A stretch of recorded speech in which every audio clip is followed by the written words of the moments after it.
3월 9일 화요일입니다. 신명기 14장 이혼과 재혼이라는 주제로 말씀을 나누겠습니다. 먼저 기도로 시작하신 후 성경을 1에서 3일 읽기 바랍니다. 꾸준한 영성훈련은 당신의 인생을 변화시킵니다. 말씀 다 묵상하셨습니까? 첫 번째, 이혼과 재혼. 1절입니다.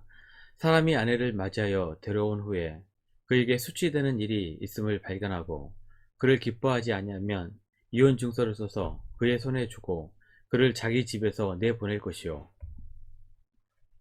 결혼 후 남편이 아내에게 수치스러운 일이 있음을 알게 되어 함께 살 마음이 없으면 아내에게 이혼 증서를 써주고 집에서 내보내면 됩니다. 수치스러운 일이란 그 당시 이혼 사유에 해당하는 치욕스러운 행동을 뜻합니다. 간음은 해당되지 않습니다. 왜냐하면 간음은 돌로 쳐 죽이는 죄이기 때문입니다. 아마도 옛날 칠거지약과 유사한 행동을 말하는 것 같습니다. 집을 나간 여자는 재혼할 수 있었지만 재혼한 후 또다시 이혼하거나 사별했을 때 전 남편과 다시 합치는 것은 금지되었습니다. 전 남편을 다시 만나고 싶어져서 재혼해서 살고 있는 남편과 또 이혼하는 일이 발생하여 가정이 혼란해지는 것을 막기 위함이었습니다. 가정이 혼란해지는 것은 하나님께서 가증히 여기시는 일입니다. 가정은 하나님께서 직접 만드신 제조입니다. 그렇기 때문에 하나님께서는 가정이 보호되시기를 원하십니다. 하나님께서 기뻐하시는 가정이 되시기를 바랍니다. 하나님께서 이혼 증서를 써 내보내도록 허락하신 것은 당시 여성을 보호하기 위함이었습니다. 성경을 보면 가난한 자들의 목록에 늘 등장하는 단어가 고아와 가부입니다. 출애굽기 22장 22절입니다. 너는 과부나 고아를 해롭게 하지 말라. 여성 혼자서 삶을 꾸려나가기가 힘들었던 시대였습니다. 이혼 증서도 없이 버려지면 극심한 가난 속에 살아야 했습니다. 그래서 이혼 증서라도 써주어 재혼해서 살 수 있도록 배려하신 것입니다. 하루는 바리새인들이 예수님께 와서 정당한 이유가 있어 아내를 버리는 것이 옳습니까? 라고 물었습니다. 예수님께서는 이렇게 대답하셨습니다. 마태복음 19장 5절에서 6절입니다. 말씀하시기를 그러므로 사람이 그 부모를 떠나서 아내에게 합하여 그 둘이 한 몸이 될지라 하신 것을 읽지 못하였느냐. 그런즉 이제 둘이 아니요 한 몸이니 그러므로 하나님이 짝지어 주신 것을 사람이 나누지 못할지니라 하시니. 그러자 바리새인들이 모세의 율법을 들어 또 물었습니다. 마태복음 19장 7절입니다. 여짜오되 그러면 어찌하여 모세는 이혼 증서를 주어서 버리라 명하였나이까? 그러자 예수님께서는 이렇게 대답하셨습니다.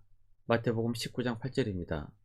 예수께서 이르시되 모세가 너희 마음의 완악함 때문에 아내 버림을 허락하였거니와 본래는 그렇지 아니하니라. 하나님께서 이혼 증서를 허락하신 것은 이혼 제도를 인정하겠다는 것이 아닙니다. 오히려 백성들이 완악한 마음으로 여성들을 학대하거나 함부로 버리는 것을 막기 위함이라고 말씀하신 것입니다. 두 번째, 기타 규정들. 1. 아내를 맞은 새 신랑을 군대에 내보내서는 안되고 어떤 의무도 그에게 지어서는 안됩니다. 그는 한 해 동안 자유롭게 집에 있으면서 결혼한 아내를 기쁘게 해주어야 합니다.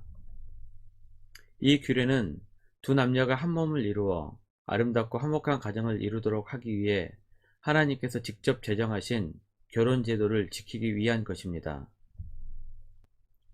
2. 맷돌은 윗짝 하나라도 저당을 잡을 수 없습니다.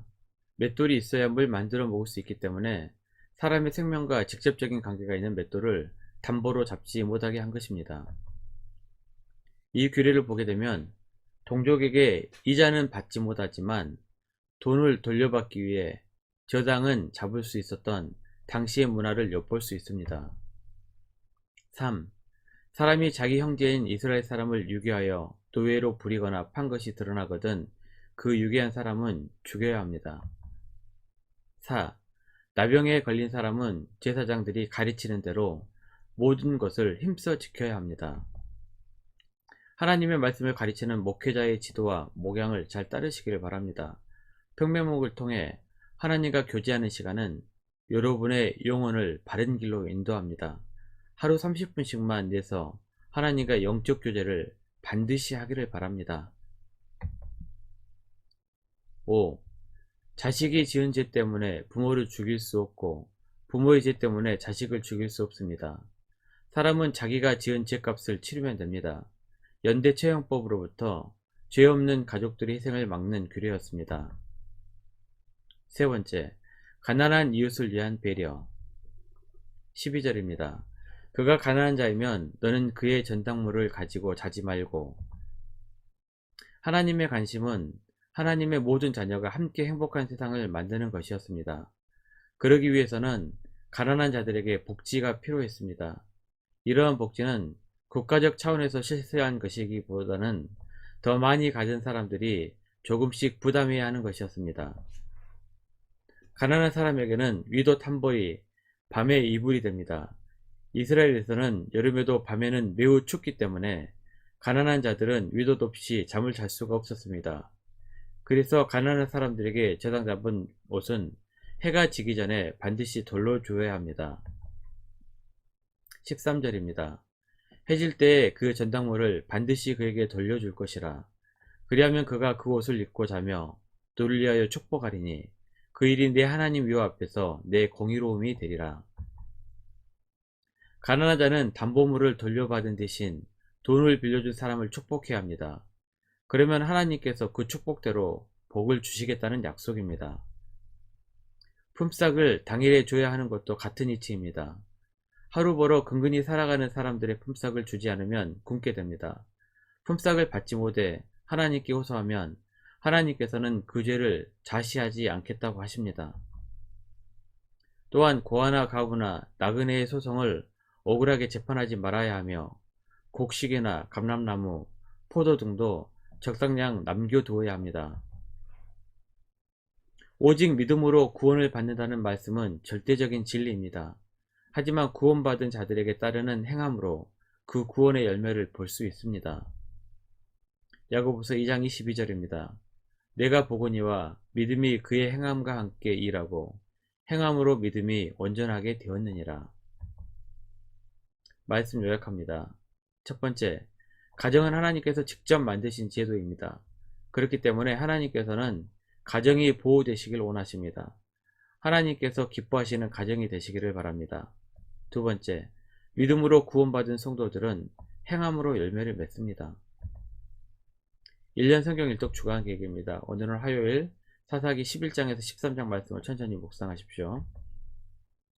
3월 중보 기도 제목입니다. 5가지 기도 제목을 넣고 하나님과 충분한 교제 시간을 가지시기 바랍니다.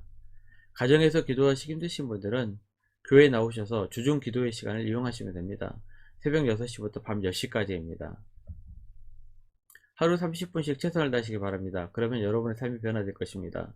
영상을 다 보신 분들은 확인 문자를 보내시거나 유튜브에 댓글로 달아주시면 정기적인 영성 훈련에 도움이 될 것입니다. 오늘 하루도 승리하시기를 기도합니다.